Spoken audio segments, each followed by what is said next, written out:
இந்த லைன் எடுக்கிறப்போ உங்களுக்கு தயக்கமா இல்லையா, ஃபெமினிசம் பற்றி எடுக்கிறோமே? இல்லை, நிறைய டிஸ்கஸ் பண்ணோம் டீமில். வெர்ஷன் எழுதி முடிச்சும்போது டீமில் வந்து ஆனால் இது வந்து பிரச்சனையாக வாய்ப்பு இருக்குது, தப்பாக வாய்ப்பு இருக்குது, அப்போல்லாம் நிறைய டிஸ்கஷன்ஸ்லாம் வந்தது. எதனால் இல்லை இப்படி இருந்தால் ஓகே அப்போது அப்படின்ட்டு அங்கே பேச பேச பேச அவங்க கேட்குற கேள்விகளுக்கு நான் சொல்கிற பதில்கள் தான் டயலாக்ஸாக இருந்தது. கேட்கும்போது நான் பதில் சொன்னேன், இது கரெக்டாக இருக்குண்ணா, சரி ஓகே அப்போ அதை டயலாக வச்சிடுறேன் வேறு. அப்புறம் அது அடுத்து அங்கே டிஸ்கஷன்லாம் போய் அங்கேருந்து அந்த அந்த கேள்விக்கு அந்த என்னோட பதில்கள் தான் டயலாக்ஸ்.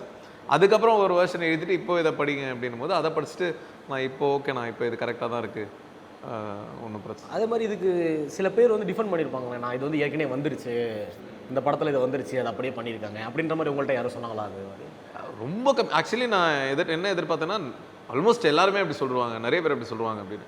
ஆனால் 100ல் 90% யாருமே அப்படி சொல்ல. நீங்கள் சொல்கிறது இன்னும் என்கிட்ட அப்படி யாருமே சொல்ல. ஒருத்தர் 2 பேர் சொல்லியிருப்பாங்கன்னு நினைக்கிறேன் இது வரைக்கும். ஆனால் நான் எல்லாருமே சொல்லுவாங்கன்னு நினச்சேன். அது இல்லை, அதை தாண்டி பயங்கரமாக என்ஜாய் பண்ணுறாங்கன்றது பயங்கர எனக்கே சர்ப்ரைஸ் தான் அந்த கதையை பொறுத்த வரைக்கும்.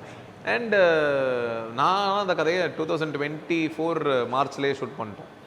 அண்ட் அந்த கதையை எழுதுனது அதுக்கு முன்னாடி எப்பயோ. ஸோ அதனால் அது ரெண்டுமே பேரலல் தாட்டு. அவங்களுக்கும் அந்த தாட் வந்திருக்கு, நமக்கு வந்திருக்கு.